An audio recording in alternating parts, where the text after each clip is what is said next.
23 de octubre de 1952. Son las 4:17 de la madrugada, hora de Moscú. En una instalación militar clasificada en las profundidades de los Urales, el operador de radio Senior Lieutenant Dmitry Volkov ajusta la frecuencia de su transmisor a 425 kHz para establecer comunicación con unidades soviéticas desplegadas en la península de Corea.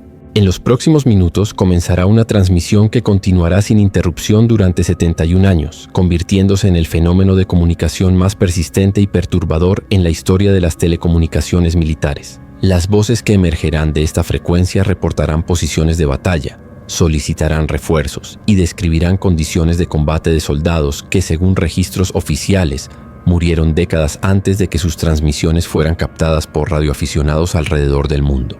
La frecuencia 425 kHz, conocida internacionalmente como UVB-76 por su código de identificación, fue inicialmente establecida como canal de comunicación militar secreto entre el alto comando soviético en Moscú y las fuerzas especiales rusas desplegadas en la Guerra de Corea durante 1950 a 1953. La frecuencia operaba dentro del espectro de ondas cortas, permitiendo comunicación a larga distancia entre la Unión Soviética y el Teatro de Operaciones Asiático, donde soldados soviéticos participaban oficiosamente en el conflicto bajo identidades chinas y norcoreanas. La participación soviética en la Guerra de Corea fue uno de los secretos militares más celosamente guardados de la Guerra Fría. Aunque la Unión Soviética oficialmente negó el despliegue de tropas terrestres en Corea, registros desclasificados décadas después revelarían que aproximadamente 26.000 soldados soviéticos sirvieron en unidades voluntarias integradas con fuerzas chinas y norcoreanas. Estos soldados operaban bajo estricto protocolo de anonimato, portando uniformes chinos, documentos de identidad falsificados y órdenes de negar su nacionalidad soviética incluso bajo tortura si eran capturados. Senior Lieutenant Dmitry Volkov era especialista en comunicaciones de la 64ª División de Combate Aéreo, unidad de élite que proporcionaba apoyo aéreo a fuerzas terrestres en territorio norcoreano. Su responsabilidad específica era mantener comunicación continua con escuadrones de cazas MiG-15 pilotados por aviadores soviéticos que operaban desde bases aéreas en Manchuria bajo identificaciones chinas. La frecuencia 425 kHz era canal primario para coordinar misiones de intercepción contra bombarderos estadounidenses B-29 que atacaban objetivos estratégicos en Corea del Norte. Durante las primeras semanas de operación, la frecuencia 425 kHz funcionaba según protocolos militares estándar. Volkov transmitía códigos de identificación, coordenadas de objetivos y órdenes operacionales usando criptografía militar soviética estándar. Las transmisiones eran breves, técnicas y limitadas a información esencial para coordinación táctica. Sin embargo, a medida que la intensidad del conflicto coreano se escalaba durante el invierno de 1952, la naturaleza de las comunicaciones en la frecuencia comenzó a cambiar de maneras que los analistas de comunicaciones soviéticos encontraron inicialmente desconcertantes y posteriormente aterrorizantes. El primer incidente anómalo documentado ocurrió el 3 de noviembre de 1952 cuando Volkov recibió una transmisión en 425 kHz que no correspondía a ninguna unidad soviética conocida desplegada en Corea. La transmisión, registrada en los archivos de comunicaciones militares como intercepción no identificada 001, consistía en una voz masculina hablando en ruso con acento ucraniano que reportaba: «Aquí Mayor Petrov, segundo batallón de tanques, coordenadas 38.4 norte, 127.2 este, bajo fuego de artillería pesada. Solicito evacuación médica inmediata para 15 heridos». Volkov intentó responder a la transmisión solicitando códigos de identificación adicionales, pero no recibió respuesta. Consultó registros de despliegue y determinó que no había ningún Mayor Petrov asignado a unidades soviéticas en Corea, ni ningún segundo batallón de tanques operando en las coordenadas especificadas. Más desconcertante, las coordenadas correspondían a una región montañosa remota donde no había actividad militar conocida según inteligencia soviética. Durante las siguientes semanas, transmisiones similares comenzaron a aparecer en 425 kHz con creciente frecuencia. Voces no identificadas reportaban posiciones de batalla, solicitaban refuerzos y describían combates que no correspondían a operaciones militares conocidas. Los nombres, rangos y unidades mencionados en las transmisiones no aparecían en registros militares soviéticos, pero las voces mostraban conocimiento detallado de procedimientos militares, terminología técnica y geografía coreana que sugería experiencia real de combate. Captain Alexei Romanenko, oficial de inteligencia de comunicaciones asignado para investigar las transmisiones anómalas, notó que las voces no identificadas frecuentemente reportaban eventos de combate que habían ocurrido semanas o incluso meses en el pasado, según registros de batalla disponibles. Una transmisión del 15 de diciembre describía detalladamente una batalla que había ocurrido en octubre, incluyendo nombres específicos de oficiales estadounidenses y coordenadas precisas de posiciones enemigas que habían sido confirmadas por inteligencia soviética solo después de la batalla real. Más inquietante análisis de las voces usando equipo de identificación vocal disponible en 1952 revelaba que muchas de las transmisiones no identificadas correspondían a soldados soviéticos que habían muerto en combate durante los primeros meses de la participación soviética en Corea. Captain Ivan Kozlov, cuya voz fue identificada en múltiples transmisiones durante enero de 1953, había sido declarado muerto en acción el 21 de agosto de 1952 cuando su caza MiG-15 fue derribado sobre territorio enemigo. La presencia de voces de soldados muertos en las transmisiones de 4S-25 kHz causó alarma significativa en el alto comando soviético. General Konstantin Telejin, comandante de operaciones especiales en Corea, ordenó investigación exhaustiva para determinar si las transmisiones representaban actividad de propaganda enemiga, mal funcionamiento de equipos de comunicación o algún fenómeno técnico no comprendido.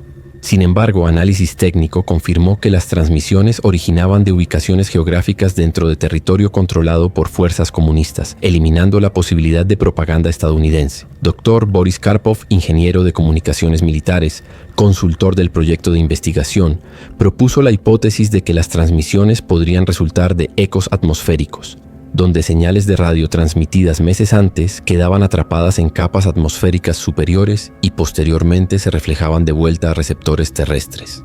Esta teoría explicaría por qué las transmisiones contenían información sobre eventos pasados y voces de soldados muertos, pero no explicaba la naturaleza continua y la coherencia detallada de las comunicaciones. Para complicar la investigación, las transmisiones anómalas en 4S-625 kHz no eran únicamente voces de soldados muertos. Ocasionalmente, la frecuencia transmitía lo que parecían ser conversaciones en tiempo real entre soldados vivos reportando condiciones de batalla actuales, pero estas conversaciones incluían referencias a eventos que no habían ocurrido aún según inteligencia militar disponible. Una transmisión del 8 de febrero de 1953 describía detalladamente una ofensiva china que no comenzaría hasta el 18 de febrero, incluyendo el número exacto de divisiones involucradas y las rutas de avance específicas que serían utilizadas. Esta aparente capacidad de las transmisiones para proporcionar información sobre eventos futuros llevó a algunos oficiales de inteligencia a considerar seriamente la posibilidad de que 4S-625 kHz había desarrollado algún tipo de capacidad de comunicación temporal, transmitiendo voces desde diferentes periodos de tiempo de manera simultánea. Sin embargo, esta hipótesis fue oficialmente rechazada como especulación no científica, aunque continuó siendo discutida informalmente entre personal técnico responsable del monitoreo de la frecuencia. El 26 de julio de 1953, el armisticio de Panmunjom terminó oficialmente las hostilidades en la Guerra de Corea. Las fuerzas soviéticas fueron retiradas secretamente de la península durante las semanas siguientes y el canal de comunicación 4S-25 kHz fue oficialmente desactivado según órdenes del alto comando. Sin embargo, la frecuencia no se detuvo. Las transmisiones continuaron exactamente como habían operado durante el conflicto activo, con voces de soldados reportando posiciones de batalla, solicitando refuerzos y describiendo combates en una guerra que oficialmente había terminado. Durante los meses siguientes al armisticio, las autoridades militares soviéticas intentaron múltiples métodos para silenciar la frecuencia 4S-125 kHz. Técnicos desconectaron físicamente los transmisores en la instalación de los Urales, pero las transmisiones continuaron originando de la misma frecuencia. Intentaron sobreescribir la señal transmitiendo desde instalaciones alternativas, pero la voz original permanecía audible debajo de las transmisiones nuevas. Incluso intentaron bombardear la instalación original, pero las transmisiones continuaron sin interrupción. En 1954, las autoridades soviéticas tomaron la decisión de clasificar toda información relacionada con 4S-25 kHz bajo niveles máximos de secreto militar y prohibir cualquier investigación adicional del fenómeno. La frecuencia fue oficialmente designada como anomalía técnica sin importancia operacional, y todo personal con conocimiento de las transmisiones anómalas fue transferido a otras asignaciones bajo estrictos acuerdos de confidencialidad. Sin embargo, la clasificación oficial de 425 kHz no eliminó las transmisiones. La frecuencia continuó operando, y durante las décadas siguientes, radioaficionados alrededor del mundo comenzaron a descubrir accidentalmente las transmisiones mientras exploraban el espectro de ondas cortas. Los primeros reportes civiles de las transmisiones anómalas aparecieron en publicaciones de radioaficionados occidentales durante los años 60, describiendo una estación misteriosa que transmitía voces en ruso desde una ubicación no identificada. Marcus Webb, radioaficionado británico con licencia G3XYZ, fue uno de los primeros operadores occidentales en documentar sistemáticamente las transmisiones de 425 kHz. Durante 1967, Webb comenzó a grabar las transmisiones usando equipo de grabación casero y a transcribir las conversaciones en ruso usando diccionarios y ayuda de colegas con conocimiento del idioma. Sus transcripciones revelaron que las transmisiones consistían predominantemente en reportes militares detallados, incluyendo nombres específicos, números de unidad y coordenadas geográficas precisas. Webb contactó historiadores militares británicos para verificar la información contenida en las transmisiones y descubrió que muchos de los nombres y unidades mencionados correspondían a soldados soviéticos que habían participado en la Guerra de Corea. Más inquietante investigación en archivos militares desclasificados confirmó que varios de los soldados cuyas voces aparecían en las transmisiones habían sido declarados muertos en acción durante el conflicto coreano, incluyendo fechas específicas de muerte que precedían por años las primeras grabaciones de Webb. Dr. Patricia Lawson, lingüista de la Universidad de Cambridge especializada en análisis vocal, analizó las grabaciones de Webb y confirmó que las voces en las transmisiones mostraban características dialectales y acentos regionales específicos consistentes con el origen geográfico declarado de los soldados según registros militares. Además, el vocabulario técnico militar y la terminología utilizada correspondían precisamente al periodo de la Guerra de Corea, incluyendo códigos de comunicación y procedimientos operacionales que no habían sido conocidos públicamente hasta décadas después. Durante los años 70, la comunidad internacional de radioaficionados desarrolló una red informal de monitoreo de 425 kHz, con operadores en diferentes zonas temporales, coordinando grabaciones continuas de las transmisiones. Esta red, conocida como Korean Frequency Watch, documentó que las transmisiones operaban 24 horas al día, 7 días a la semana, sin interrupción, fallas técnicas o periodos de mantenimiento que serían normales para cualquier estación de radio convencional. Heinrich Müller, radioaficionado alemán con 40 años de experiencia en monitoreo de frecuencias militares, notó que las transmisiones de 425 kHz seguían patrones temporales específicos que correspondían a eventos históricos de la Guerra de Corea. Durante aniversarios de batallas importantes, las transmisiones se intensificaban e incluían descripciones detalladas de los combates específicos. Durante el aniversario de la batalla de Heartbreak Ridge, las transmisiones incluyeron reportes minuto por minuto de la batalla desde múltiples perspectivas soviéticas, proporcionando información táctica que no había sido disponible en registros históricos públicos. En 1985, con el inicio de las políticas de glasnost en la Unión Soviética, algunos radioaficionados soviéticos comenzaron a reportar público sobre 425 kHz sin temor a represalias gubernamentales. Yuri Petrov, operador de radio aficionado en Moscú, confirmó que las transmisiones eran bien conocidas entre la comunidad de radioaficionados soviéticos, pero habían sido oficialmente prohibidas de discusión pública durante décadas bajo amenaza de persecución por revelar información militar clasificada. Petrov proporcionó información adicional que no había sido disponible para radioaficionados occidentales. Las transmisiones de 425 kHz ocasionalmente incluían conversaciones entre soldados y sus familias en la Unión Soviética, descripción de condiciones de vida en bases militares, y referencias específicas a eventos políticos que habían ocurrido en la Unión Soviética durante los años de la Guerra de Corea. Esta información personal confirmaba que las voces pertenecían a soldados soviéticos reales y no eran imitaciones o recreaciones.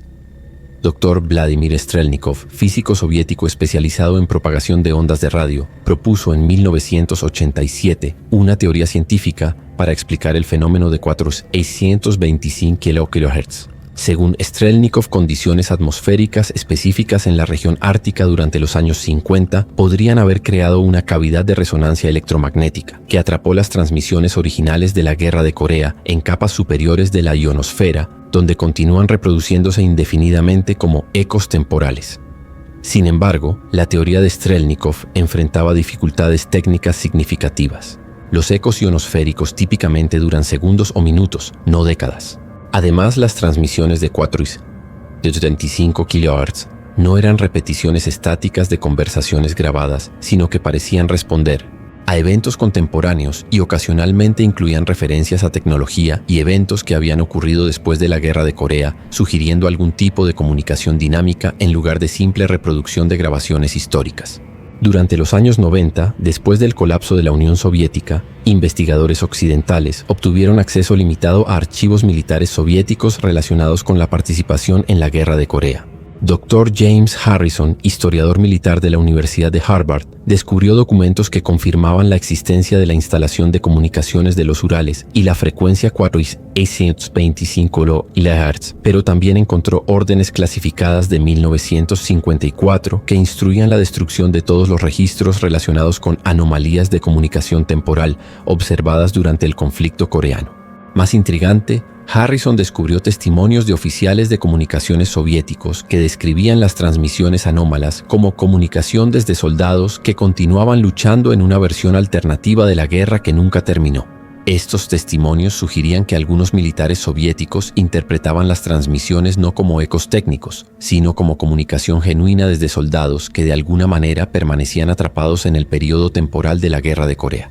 En 2003, 50 años después del armisticio coreano, un consorcio internacional de radioaficionados e investigadores académicos lanzó Proyecto Temporal, un esfuerzo coordinado para documentar exhaustivamente todas las transmisiones de 4,625 kHz, usando equipos de grabación digital y técnicas de análisis vocal avanzadas. El proyecto, dirigido por Dr. Sarah Chen de MIT y financiado por fundaciones privadas interesadas en fenómenos de comunicación anómalos, estableció estaciones de monitoreo en 12 países para grabación continua de la frecuencia.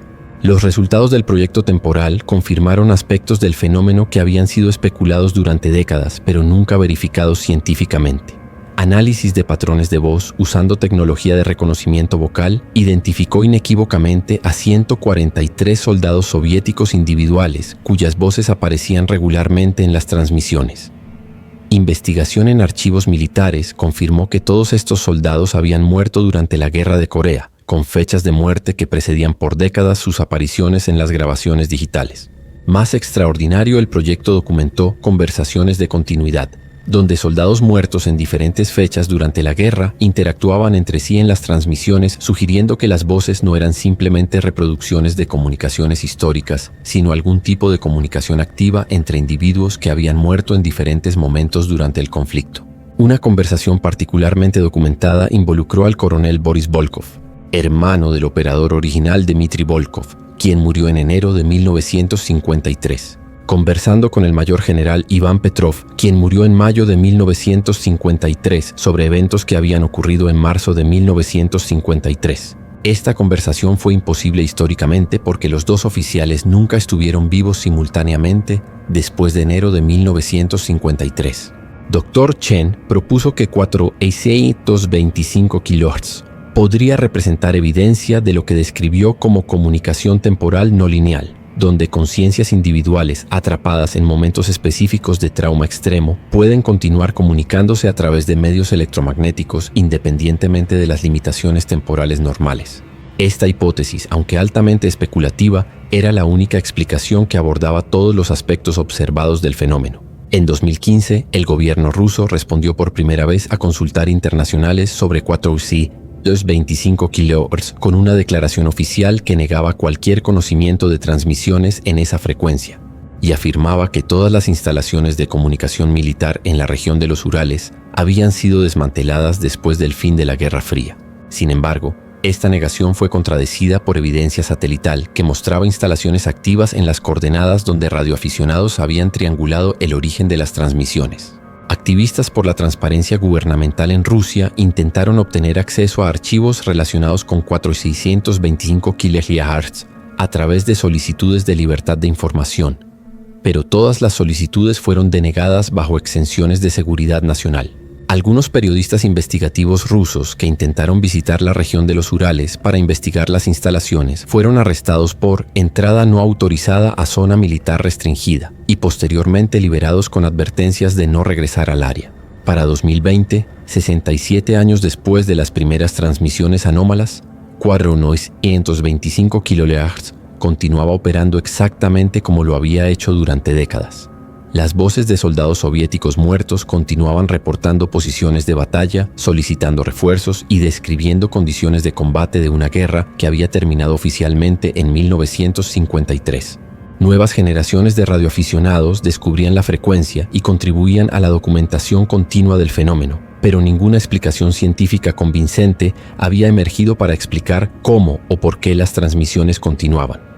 La persistencia de 426-225 kHz a través de múltiples generaciones de tecnología de comunicación planteaba preguntas fundamentales sobre la naturaleza de la conciencia, la muerte y la relación entre trauma psicológico extremo y fenómenos electromagnéticos. Los soldados cuyas voces continuaban transmitiendo habían experimentado algunos de los combates más intensos y traumáticos de la Guerra de Corea, muriendo en circunstancias de extremo estrés psicológico y físico, que podrían haber creado condiciones únicas para algún tipo de impronta electromagnética de sus conciencias. Dr. Michael Roberts, neurocientífico de la Universidad de Oxford que estudió grabaciones de 425 kHz, propuso que el trauma extremo experimentado por soldados en combate podría generar actividad neuroeléctrica lo suficientemente intensa para crear firmas electromagnéticas, que bajo condiciones atmosféricas específicas podrían ser preservadas y transmitidas a través del espectro de radio. Esta hipótesis sugería que las transmisiones representaban algún tipo de conciencia residual preservada electromagnéticamente en lugar de comunicación activa desde individuos muertos. Sin embargo, la naturaleza interactiva de las transmisiones, donde soldados muertos respondían a eventos contemporáneos y conversaban entre sí sobre eventos que habían ocurrido después de sus muertes individuales, desafiaba incluso esta explicación especulativa. Las transmisiones sugerían no solo preservación de conciencia, sino continuidad activa de experiencia y conocimiento que trascendía las limitaciones temporales normales de la vida biológica. En 2023, 70 años después de las primeras transmisiones documentadas, 425 kHz permanece activa y continúa siendo monitoreada por una red internacional de radioaficionados e investigadores. Las transmisiones han sobrevivido el colapso de la Unión Soviética, múltiples cambios de gobierno ruso, avances tecnológicos que han transformado completamente las comunicaciones militares y generaciones de personal que originalmente estableció la frecuencia. La pregunta de si las voces en 425 kHz representan algún tipo de comunicación genuina desde soldados soviéticos muertos, fenómenos técnicos no comprendidos o algo completamente diferente permanece sin respuesta definitiva. Sin embargo, la consistencia, especificidad y verificabilidad histórica de las transmisiones continúan proporcionando evidencia de que la muerte, al menos bajo circunstancias de trauma extremo, podría no representar el final absoluto de la conciencia individual que la ciencia convencional asume. Las voces de soldados que murieron en montañas coreanas hace 70 años continúan transmitiendo sus reportes de batalla, sus solicitudes de refuerzos que nunca llegarán, y sus descripciones de una guerra que nunca terminó para ellos, planteando preguntas inquietantes sobre la naturaleza de la mortalidad humana y la posibilidad de que algunos aspectos de la experiencia consciente puedan persistir más allá de la muerte biológica en formas que apenas comenzamos a comprender. La radio que transmite desde 1952 continúa operando, sus señales de soldados muertos viajando a través del espectro electromagnético como testimonios persistentes de sacrificio, trauma, y la posibilidad de que la conciencia humana pueda ser más duradera y misteriosa de lo que nuestro entendimiento actual de la realidad permite reconocer,